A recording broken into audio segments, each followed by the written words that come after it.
ভাষা বৈজ্ঞানিক doctor Shahidullah, professor Abdul খালিক মৌলানা।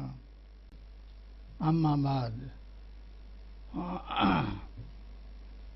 নাহমাদুহু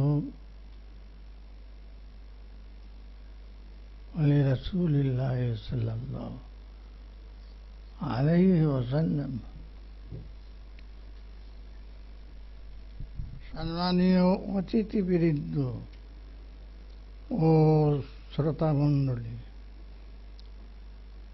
আজকের সেমিনারে আগত সকল স্বদেশী ও বিদেশি মহোদয়ের প্রতি আন্তরিক শুভেচ্ছা ও মোবারকবাদ। নববর্ষের এই সময় সন্ধিক্ষণে যে ব্যক্তিকে কেন্দ্র করে এই সেমিনার অনুষ্ঠিত হতে চলেছে তিনি হলেন হযরত আহমদ সরহন্দি শাহ ওলিউল্লাহ দেহলভী এবং সৈয়দ আহমদ ব্রেলভী রাহিমাহুল্লাহ, উত্তরসূরি শাহ আবু বকর সিদ্দিক ফুরফুরাবি রহমাতুল্লাহ আলাইহি। মুসলিম সম্প্রদায়ের শিক্ষা, ধর্ম ও আর্থ সামাজিক অধঃপতন ও মানবিক মূল্যবোধ অবক্ষয়কালীন সময়ে নবচেতনার আলোকবর্তিকা হাতে যার আবির্ভাব ঘটেছিল 1880 সনে খ্রিস্টাব্দে।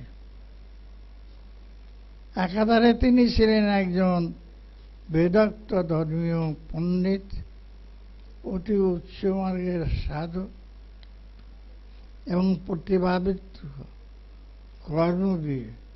আবু বকর সিদ্দিকী একটি নাম, একটি জীবন ইতিহাস, তাই আজও তিনি লক্ষ লক্ষ মানুষের প্রাণের স্পন্দন। দেশ ও জাতির কল্যাণে বাস্তবমুখী কর্মধারা ও সামাজিক মূল্যবোধের প্রতিষ্ঠায় তার ভাবনা চিন্তার প্রাসঙ্গিকতা আজকের দিনেও কম নয়। যুগপুরুষ আবু বকর রহমতুল্লাহ চেয়েছিলেন অধঃপতিত ও হতাশাগ্রস্ত মুসলিমদের শিক্ষা দীক্ষার উন্নতি, ধর্ম ও রাজনৈতিক সচেতনতা, প্রচলিত কুসংস্কারসমূহ দূরীকরণের সাথে সাথে আদর্শ সমাজের প্রতিষ্ঠা, আদর্শ সমাজ গড়ে তুলতে তিনি আত্মশুদ্ধির উপর জোর দেন। কারণ আত্মশুদ্ধি ছাড়া যথাযথ মানবিক বিকাশ সম্ভব নয়।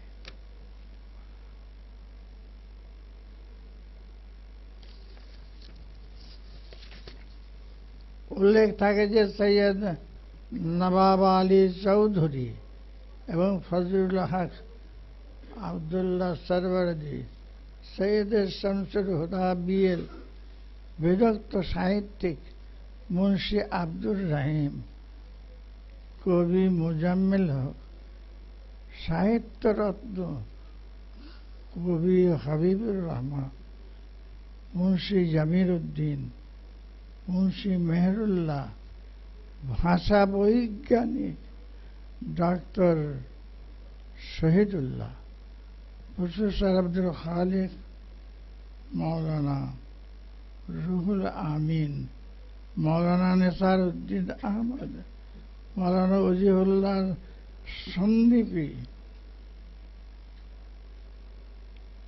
আর মৌলানা আহমদ আলী এনায়েতপুরী প্রমুখ এই সকল লেখক, সাহিত্যিক, শিক্ষাবিদ, রাজনীতিবিদ, ধর্মীয় পণ্ডিত সকলেই ছিলেন তার অনুরক্ত শিষ্য, কেউ ভাবে শিষ্য। তারই ভাবনা চিন্তার অভিব্যক্তি ঘটেছিল এই সকল শিষ্য ভাষাবিদদের কর্মময় জীবনে। এক কথায় বলা চলে, আবু বকর সিদ্দিকী ছিলেন এই উপমহাদেশের বিংশ শতকের যুগসূচনার এক শুভ অভিব্যক্তি। যদিও তাকে নিয়ে আজ লন্ডনে, বাংলাদেশে, ভারতে গবেষণা কার্য চলছে, তবুও সঙ্গত কারণেই বলা চলে যে আগামী প্রজন্মের জন্য আজকের সেমিনার কর্মীরা আবু বকর সিদ্দিকের জীবন চর্চা ও গবেষণার ক্ষেত্রকে আরো প্রশস্ত, আরো সুন্দর, আরো সুগত ও উন্মুক্ত করবেন বলে আশা রাখি। সাইফুদ্দিন সিদ্দিকী।